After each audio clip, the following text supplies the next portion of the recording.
अगर किसी मैनेजर बनाए होंगे तो इसको डायरेक्टर लेवल तक और इवन के पार्टनर लेवल तक इसको रिव्यू किया होगा। और पार्टनर वो बंदा होता है जो 50-60 लाख रुपए महीने की सैलरी ले रहा होता है इनकी। ठीक है, क्यों रिव्यू करते हैं वो? क्योंकि कल को ये केस प्रेजेंट भी तो करना है ना। कितनी डिमांड थी? 276 मिलियन। कितने करोड़ बनता है? हाँ, 26-27 करोड़ रुपए बन रहा है। ठीक है, अच्छा जी। उसके बाद सर फोर्थ था, कितना था? अच्छा नहीं, थर्ड था। अच्छा, वो कहता है भाईजान ने क्या किया है कि विदाउट मेंशनिंग। अच्छा, ये वाला पॉइंट ना बहुत खूबसूरत है। ये पॉइंट बड़ा खूबसूरत लिखा हुआ है, तीसरे वाला। याद रखिएगा, जब हम कहते हैं ना कि हमने विदहोल्डिंग करनी होती है, तो मैंने आपको पहले बताया क्या वो सैलरी की विदहोल्डिंग है, डिविडेंड की विदहोल्डिंग है, प्रॉफिट ऑन डेट की विदहोल्डिंग है, प्रॉपर्टी के रेंट की विदहोल्डिंग है। हर चीज की विदहोल्डिंग का रेट अलग है, विदहोल्डिंग एजेंट्स अलग हैं। कहते हैं आप कह रहे हैं कि मैंने विदहोल्डिंग नहीं की। कहते हैं आप ऐसे ही बोली जा रहे हैं, मुझे बताओ किन किन पार्टीज की विदहोल्डिंग नहीं की।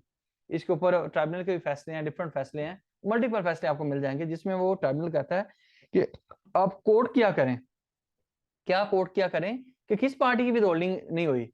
ऐसे थोड़ा टैक्स डिपार्टमेंट उठे कि तुमने विदहोल्डिंग नहीं की। हो सकता है बिलो टैक्सेबल लिमिट्स हो, कोई वजह हो। क्या लिखा है इसने? पॉइंट बड़ा अच्छा लिखा है। कहता है इस्लाम, अच्छा, हैज आल्सो अर्ड, ये मतलब ये लीगल टेक्नोलॉजीज हैं।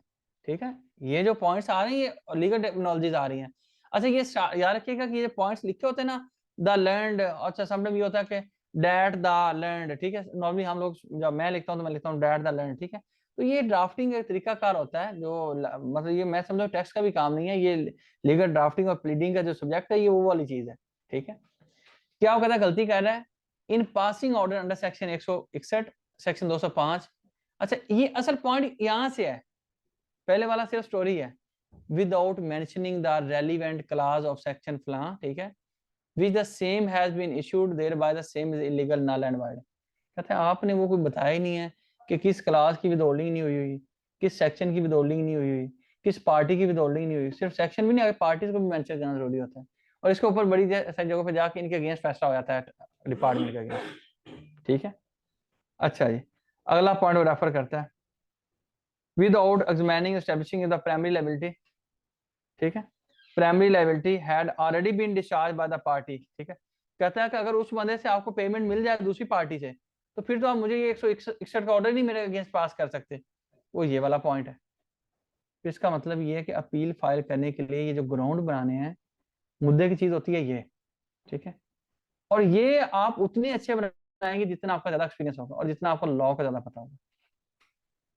ठीक है, ये अगर आप कहें कि सर ये जब भी 161 का आएगा मैं इसे छाप दूंगा, मैं कहूंगा कुछ पॉइंट्स आप छाप सकते हो, फर्ज करो ये पॉइंट छाप सकते हो, ये वाला पॉइंट छाप सकते हो, फर्स्ट वाला पॉइंट छाप सकते हो, दूसरा पॉइंट छाप सकते हो, 4 ground of appeal, 5 ground of appeal आपके पास बने बनाए आ गए। लेकिन ये सारे यही तो काफी नहीं है ना, फिर केस के अकॉर्डिंग स्पेसिफिक भी तो होना है। ठीक है, हाँ, पूछ क्या रहा है, ऐसा स्टोरी चल क्या रहा है उसको भी हम थोड़ा सा देखते हैं। अच्छा, अगला,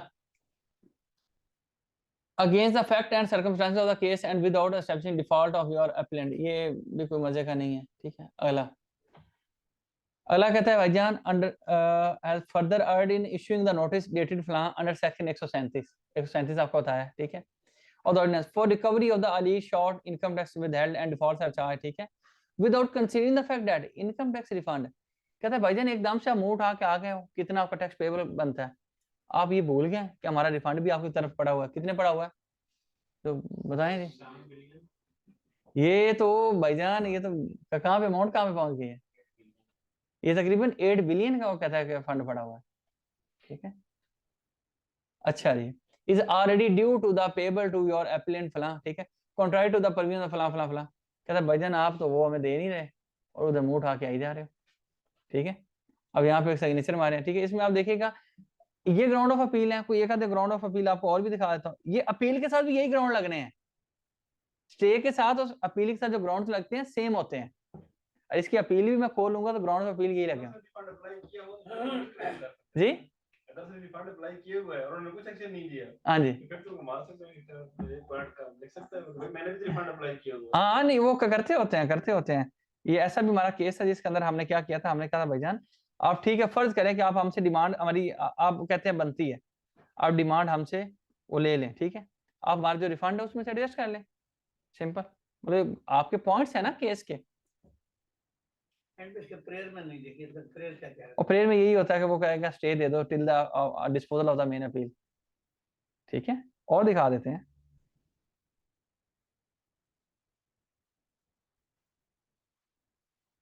ये एक इंडिविजुअल के देखते हैं, अभी तो हमने एक कंपनी के देखे या बॉडी कॉर्पोरेट के देखे, कंपनी बॉडी कॉर्पोरेट के, इसके हम देख लेते हैं।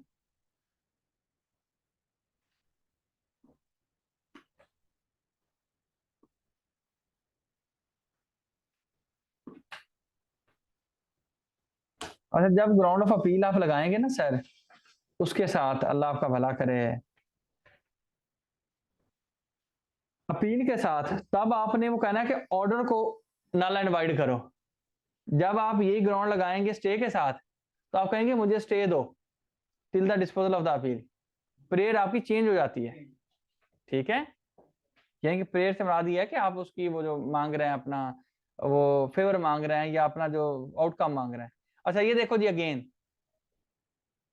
उसने वो रेफर किया, उस बंदे को रेफर किया है, उसका वो यहाँ पे बार कोड को मेंशन नहीं किया गया, पहले वाले ने बार कोड को मेंशन कर दिया था, किस सेक्शन का ऑर्डर है वो मेंशन कर दिया, आका is bad in law and on facts of the case. ठीक है, मिल गया ग्राउंड। अच्छा आगे, फला फला फला is contract general principle of natural justice equity and fair play as the hard copies of the show cause notice and second फला होता issued in this regard have not been.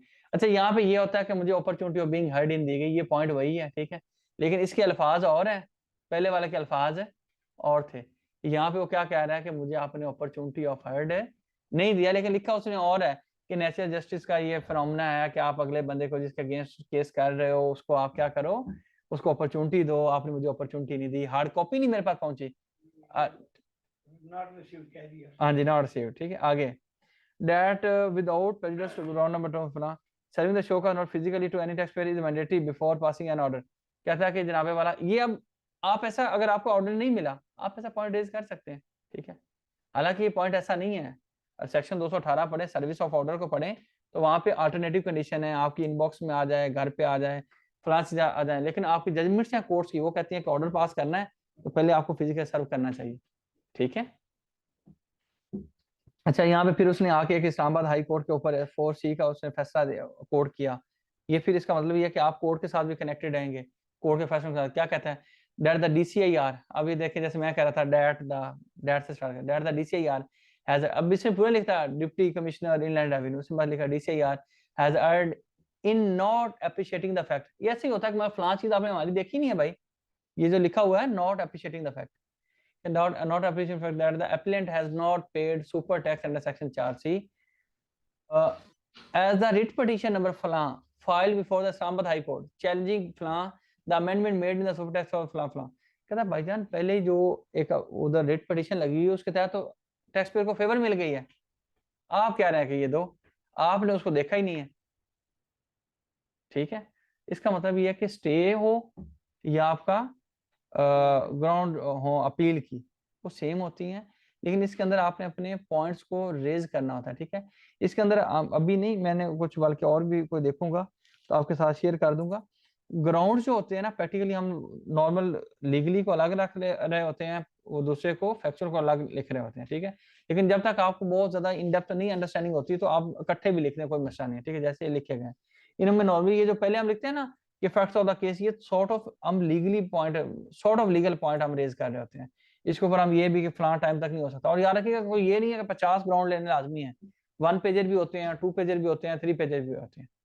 ठीक है, अच्छा यहाँ पे एक इसने PTD भी कोट की है, ये जी 2022 की। तो इस तरह की जो चीजें आपको बहुत ज्यादा फेवर देती हैं। ठीक है, ये चीजें आपकी होनी चाहिए, लेकिन ये सिर्फ लिखनी काफी नहीं है, जाके बोलनी भी काफी है। ठीक है, हाँ जी, और मेरा ख्याल है कि स्टे वाली एप्लीकेशन चीजें ठीक है, तो मुझे ऐसा लग रहा है कि काफी हो गई चीज, है ना। ये वाली यार मैं इसको शेयर करता हूँ, मैं इसके ऊपर ना थोड़ी सी ना चीजों को ना, वो जो कॉन्फिडेंशियल इन्फॉर्मेशन है, हाँ वो मैं शेयर कर देता हूँ, वो मैं शेयर कर देता हूँ। मैं अल्लाह के हुक्म से जो चीजें वो बुक बना रहा हूँ ना, उसके अंदर ये मैं उसके ऊपर लिखूंगा कि अगर आपने, आपको मिला नहीं है तो उसके ऊपर आप कौन से ग्राउंड्स रेज कर सकते हो। ठीक है, हाँ, अच्छा अगर आप फलां चीज नहीं हुई तो उसके ऊपर आप कौन से ग्राउंड्स बना सकते हैं। ठीक है, तो अभी मैं उस पर लगा वो, ठीक है, तो इंशाल्लाह थोड़ा टाइम लगेगा, लेकिन वो तो 3 माह में चीजें रेडी हो जाएंगी, काफी हद तक वो चीजें हो रही हैं, लेकिन ये तो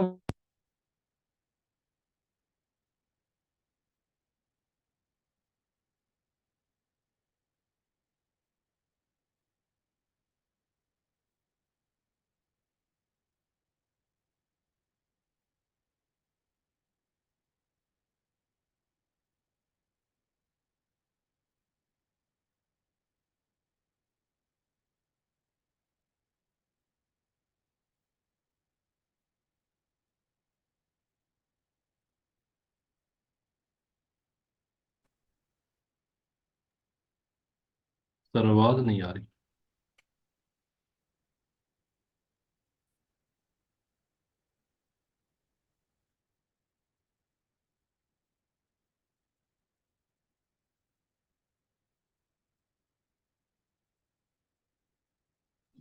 जी, अब आवाज आ रही है? Yes sir. अच्छा जी। सर अब आ रही है। अच्छा, पहले वाली क्वालिटी बेहतर थी, अभी वाली आवाज की क्वालिटी बेहतर है? अब बेहतर लग रही है सर। अब बेहतर लग रही है? अब बेहतर लग रही है। अच्छा, अब रुक रही है लेकिन। नहीं वो नहीं, रुकने से पहले की बात कर रहा हूँ, रुकने से पहले की बात कर रहा हूँ। सर ठीक थी आवाज। वो ज्यादा बेहतर सर अभी होती वाली है। ज्यादा क्लियर है। अब ये अभी ज्यादा वाली क्लियर ज्यादा है? क्लियर है जी। अच्छा, यस सर यस सर। चलो अगर ज्यादा क्लियर है फिर इसी को फॉलो कर लेते हैं। हम तो बकायदा इसके लिए हेडफोन वगैरह लगा के सारी चीजें, इसके लिए तो बल्कि उन्होंने हमें कहा कि ज्यादा बेहतर होगी। चलो सर खैर। अच्छा सर दोबारा जी। दोबारा क्लास स्टार्ट कर दें सर। अच्छा, दोबारा कर दूं? आप इधर इधर आओगे फिर करूंगा। अच्छा, ये जो पुराने डायरेक्टर को रिमूव करना है ना, सबसे पहले तो याद रखिएगा कि उसको कहें कि वो रिजाइन करे। क्या करे? रिजाइन करे। एक सिंपल पेपर के ऊपर बोर्ड ऑफ डायरेक्टर को एक एप्लीकेशन लिखे कि मैं रिजाइन करना चाहता हूँ, बड़ा मजा आया आपकी कंपनी के साथ काम करके, मैं owing to my personal reason, जैसे आपके सियासतदान, आपके पार्टियां बदलनी हो, आपके जजेस ने रिटायर होना हो, ये बाकी सारे मामले होते हैं जब हम लोग वो रिजाइन कर रहे होते हैं, ये मामला जो भी होते हैं आप जानते हैं। तो उसके ऊपर वो लिखते हैं जी बड़ा मजा आया, मैं मेरी अपनी जाती मसरूफियात हैं, ये वजूहत हैं, तो एक रेजिग्नेशन उससे ले लें। रेजिग्नेशन लेने के बाद आपका चीफ एग्जेक्टिव एक एफिडेविट बनाएगा, ठीक है। उसके ऊपर वो लिखेगा कि भाईजान ये जो रेजिग्नेशन लिखेगा, वो कहेगा ये जो फाइलिंग होने जा रही है, मैं जानता हूं कि ये फाइलिंग बिल्कुल ठीक है, इसके अंदर कोई दो नंबरी का एलिमेंट नहीं है, ठीक है। वो आपकी अभी उसका कोई एफिडेविट भी मैं आपके साथ शेयर कर दूंगा, मसला नहीं है, ठीक है, कि कैसा एफिडेविट होता है। वो आप एफिडेविट एक बनाएंगे, तो पहले उस बंदे को आपने करवा देना है डिजाइन, ठीक है। लेकिन याद रखिएगा कि उसके डिजाइन करने के साथ ही आप साथ ही एक बंदा नया लगा लें, ठीक है। अब उसके लिए आपने जो नया बंदा लगाना है, पहले तो उसका फॉर्म 28 था, ठीक है। अभी उनके ऊपर एससीसीपी वाले लगे हुए हैं कि अभी उन्होंने नया फॉर्म इंट्रोड्यूस हो, पीछे दिनों आ रही थी खबर, तो उन्होंने कर दिया है। तो बेसिकली मैं उसको देख भी रहा हूँ, लेकिन मैंने उसको स्लो इसलिए किया हुआ था, उसकी वजह यह है कि उनके पोर्टल के ऊपर भी बड़ी खराबियां हैं। उन्होंने भी पोर्टल एक नया इंट्रोड्यूस किया एससीसीपी ने। उसके लिए पुराना फॉर्म 28 होता था, आई बिलीव वो फॉर्म अभी भी एग्जिस्ट करता है। उसके अंदर क्या होता है कि आप अगले बंदे से कंसेंट लेते हो जो डायरेक्टर बनने जा रहा है, तो आप एक कंसेंट लेटर साइन करवा लेना उससे। उसका प्रॉपर टेम्पलेट है। क्या है? टेम्पलेट है कि भाईजान उससे कंसेंट ले लेना। कंसेंट भी आ गई, जाने वाले ने रेजिग्नेशन भी दे दिया। उसके बाद आपने फॉर्म 28 भी फिल करना है नए आने वाले के लिए, जाने वाले के लिए फॉर्म 29 फिल करना है, ठीक है। फिर आने वाले के लिए फॉर्म 29 भी फिल करना है, जाने वाले के लिए फॉर्म 29, आने वाले के लिए फॉर्म 29। फॉर्म 28 के जरिए कंसेंट ऐड करनी है। उसकी अटैचमेंट में आपका वो दूसरा लग जाना है, आपका जो एफिडेविट है, ठीक है। फिर उसकी फीस ही ऑनलाइन सबमिट हो जानी है। तो ये थोड़ा सा प्रोसीजर है, लेकिन अभी नए पोर्टल के ऊपर ये चीजें हुई नहीं है, ठीक है, एक्टिव नहीं हुई। वैसे वो कह रहे हैं कि एक्टिव हुई हैं, लेकिन 4 दफा एससीसीपी मुझे खुद जाना पड़ रहा है। तो मैं कहूंगा कि थोड़ा सा रुक जाओ, और जल्दी में हो तो फिर ठीक है, नए पोर्टल का उसका खोलो, उसके अंदर चेंज ऑफ ऑफिसर्स की ऑप्शन आ रही होगी, वहां पे जाके चेक कर लो। तो मेरे से बस एफिडेविट का टेम्पलेट ले लेना, ठीक है। इसके अंदर लिखा है कि पब्लिक लिमिटेड कंपनी है, वो आया ये नॉमिनी डायरेक्टर है, इंडिपेंडेंट डायरेक्टर है, इसके ऊपर भी डिपेंड करता है। अगर नॉमिनी है जी जो आपने कहा वो हो सकता है, जी जी अगर इंडिपेंडेंट है तो वो ऐसे नहीं हो सकता, उसको वो नहीं हटा सकते, किसी आर्डर से उसको रिमूव नहीं कर सकते।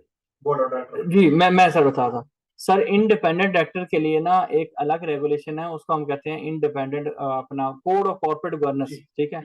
वो आपकी 2019 की रेगुलेशन है जो कि बेस्ट प्रैक्टिस के लिए इंट्रोड्यूस की गई है, ठीक है। उसके ऊपर याद रखिएगा कि जो इंडिपेंडेंट डायरेक्टर आता है बेसिकली वो एक बदमाश किस्म का बंदा होता है जो कंपनीज की वो जरा सी खराबी देखता तो चुप नहीं करता, वो इसलिए रखा जाता है कि एक्सटर्नल एक शेयर होल्डर को प्रोटेक्ट करने के लिए, ठीक है। तो वो खुद अगर रिजाइन करके जाएगा ना तो उसका रेजिग्नेशन सर वो उसको एक्सेप्ट करना पड़ेगा। यानी कि आप कोई किसी कंपनी का इंडिपेंडेंट डायरेक्टर लगा दिया, ठीक है, और आप उस पर सर्व नहीं करना चाह रहे हैं तो यू हैव द राइट। लेकिन कोई आपको निकाल नहीं सकता। नहीं निकाल नहीं सकता, निकाल नहीं सर, अभी भी वो निकाल नहीं रहा है, वो बंदा रिजाइन करके जा रहा है, रिमूवल की बात नहीं हो रही।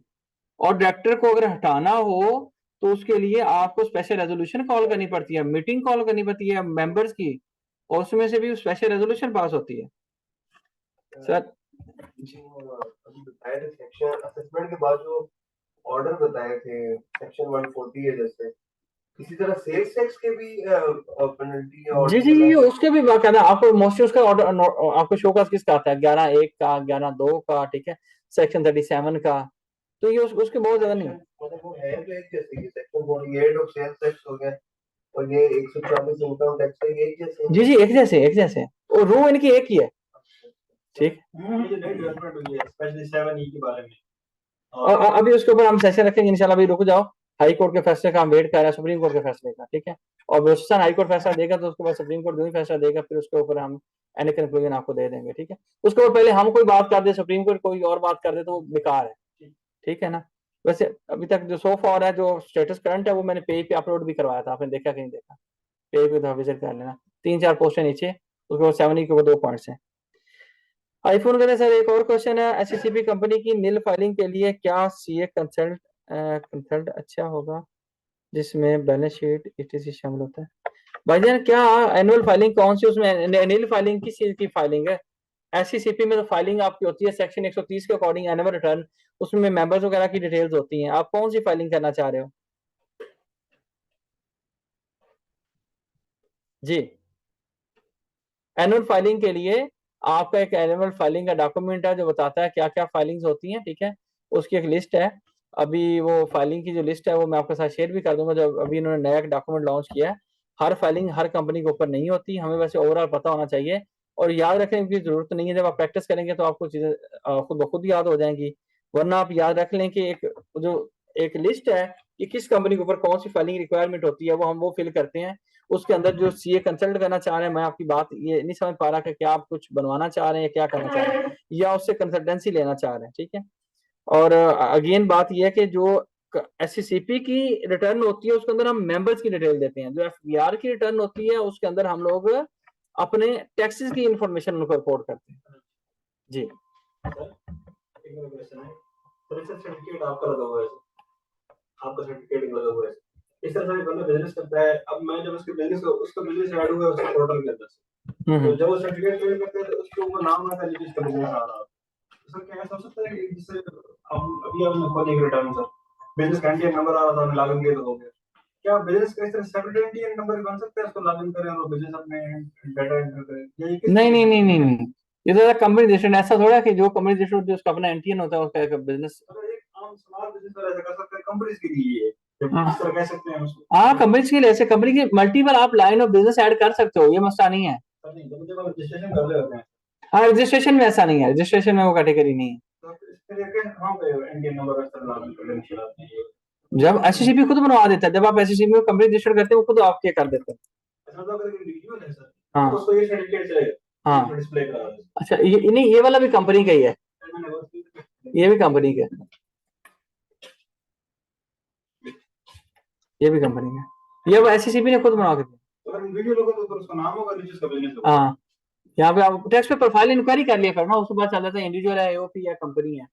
टैक्स पे प्रोफाइल इंक्वायरी जो होती है, तो ये हम एससीसीपीसी ये सारा अच्छा नहीं ये एफबीआर इशू किया है, लेकिन एक फॉर्म होता है जब कंपनी बनाते हैं इन्फॉर्मेशन टू थर्ड पार्टी, ठीक है, उस फॉर्म पे जब आप डिटेल देते हैं तो वो फॉर्म एससीपी वाले उठा के एफबीआर को भेज देते हैं और एफबीआर हमें एनटीएन इशू कर देता है। एक स्कूल है, प्राइवेट स्कूल है, हाँ जी, तो वो भी मतलब सिंपल सर्टिफिकेट है, ऊपर का नाम होगा नीचे तो तो आप कौन सा वो लगाना चाह रहे हैं? दो किस्म बंदे मेरे पास, हाँ जी एक स्मॉल बिजनेस वाला है सर और एक प्राइवेट स्कूल वाला है, ठीक है, तो उन दोनों को सर्टिफिकेट डिस्प्ले कराना है। हाँ तो वो करवाएंगे ना। तो मतलब ये सर सेम तो पहले का नाम आ रहा होगा, उसका बिजनेस आ रहा होगा, हाँ जी, या प्राइवेट स्कूल है वो आ रहा होगा। उसके लिए आप ये करें कि टैक्स पेड प्रोफाइल इंक्वायरी निकालें। टैक्स पेड प्रोफाइल इंक्वायरी, अगर सोल प्रोप्राइटर होगा तो प्रोफाइल इंक्वायरी में उसका बिजनेस शो होता है, इस पे नहीं शो होता है। ये तो उसका, इसके अंदर तो बिजनेस लिखा है, इसका अगर उसका नाम यार मुझे बिजनेस क्या है, मैं ये पूछ रहा था कि दोनों आएंगे। भाई वो प्रोफाइल इंक्वायरी के अंदर आएंगे ना, मैं ये बता रहा हूँ, आप अपने पास से सोची जा रहे हैं। टैक्स पे ये होता है रजिस्ट्रेशन सर्टिफिकेट, जो बिजनेस को शो करने वाला होता है वो टैक्स पे प्रोफाइल इंक्वायरी होती है। जो एफबीआर लगा है जिसमें सर्टिफिकेट सर वो होता है डिस्प्ले करना, 181C की आप बात कर रहे हैं सर, वो 181C के तहत जो आपने शो करना है ना, जो आपका वो रजिस्ट्रेशन सर्टिफिकेट शो करना है, वो बिजनेस का शो नहीं करना, आपकी जो रजिस्ट्रेशन है उसको दफा दोबारा पढ़ना। मतलब एज ए वो पर्सन खुद शो कर रहा है। जी जी, कि हम लोग रजिस्टर सोलो ऑपरेटर तो वही शो करेगा, ठीक है सर। एनपीओ एनओपी की जरूरत होती है, एनओपी है, एनओपी क्या है भाई सर? एक प्राइवेट लिमिटेड कंपनी है और उसका काम कुछ, और आप लोगों में से कोई जाना चाहता है जा सकता है भाई, आप लोगों में से जो जाना चाहते हैं आप जा सकते हैं, ठीक? मेरा क्वेश्चन बस एक मिनट, इनको ये वाला जवाब दे रहा हूँ फिर आप पूछ लें। सर एक प्राइवेट लिमिटेड कंपनी है, उसके काम कुछ भी नहीं किया है, ऐसे भाई नील नहीं, उसके अंदर आप मेंबर्स की डिटेल देना, सेक्शन 130 को प्लीज पढ़ें, सेक्शन 130 को पढ़ें, ठीक है? जुबानी ना बातें किया करें, ताकि कुछ अंडरस्टैंडिंग लिया करें। सीए कंसल्ट, फाइनेंशियल स्टेटमेंट, सी वाले पे अकाउंट बना, नहीं जब उसका कुछ है ही नहीं तो क्यों कंसल्ट करना है, क्यों पैसे लगाना? अच्छा स्कूल एनपीओ, नहीं जी, सेक्शन 14(4) पढ़े, सॉरी सेक्शन 14 उसका सबसेक्शन 1 पढ़े कि क्या उसके ऊपर लगता है। तो आपने लाजमी नहीं है कि उसको एनपीओ को रजिस्टर करवाना है, आप रजिस्टर करवाना क्यों चाह रहे हैं? एनपीओ के ऊपर तो सेल टैक्स की रजिस्ट्रेशन होती ही नहीं है। ऐसे जुबानी पढ़ते हैं, पढ़ना नहीं है, बस जुबानी पूछ लेना कि ये चीज बताएं, क्या हम ये सब जी लॉ का पता नहीं तो फिर हम क्या करें ना, मतलब सेक्शन 14(1) बताया ना कि सेल टैक्स को डील करना, कि किसने रजिस्टर्ड होना है, जिसने रजिस्टर्ड होना है उसने रिटर्न फाइल करनी। अब हम उसको पढ़ने नहीं चाह रहे, उसमें कौन वो मैन्युफैक्चरर है, वो सेलर है, डीलर है, डिस्ट्रीब्यूटर है, आपका वो टीयर 1 का रिटेलर है, तो वो पढ़ना पड़ेगा ना। अब उसमें आप कहें कि एनजीओ रजिस्टर्ड होगी, आप जाकर तो पढ़े, अच्छा एनजीओ का नाम यहाँ पे तो नहीं है, नाम तो नहीं तो फिर नहीं होगा, ठीक। मैंने बस ये पूछा था कि जो सेक्शन 48 है सेल्स टैक्स का, इसके अंडर ये एफबीआर किस हद तक जा सकता है? अकाउंट अटैच कर सकते हैं, बस प्रॉपर्टी नहीं अगर फिर पैसे पूरे नहीं हो तो आपकी प्रॉपर्टी नहीं, अकाउंट ब्लैंक है, फिर आपकी वो प्रॉपर्टीज को भी अटैच कर सकता है, जो रेंटेड हो, हाँ जी सब कुछ अटैच कर सकते हैं। रेंटेड प्रॉपर्टी कैसे कर सकता है? प्रोसिक्यूशन करेगा ना आपके अगेंस्ट मुकदमा चलाएगा। लेकिन ऐसा नहीं है, वो टेंशन ना लो, क्यों है वो कंफ्यूज हो रहे हैं, परेशानी के साथ। और एक ये है कि ये 3 मिलियन के लिए भी ट्रिब्यूनल तक एफबीआर जा सकता है या ट्रिब्यूनल 3 मिलियन छोटी अमाउंट है? 3 मिलियन से मुराद तो 3 मिलियन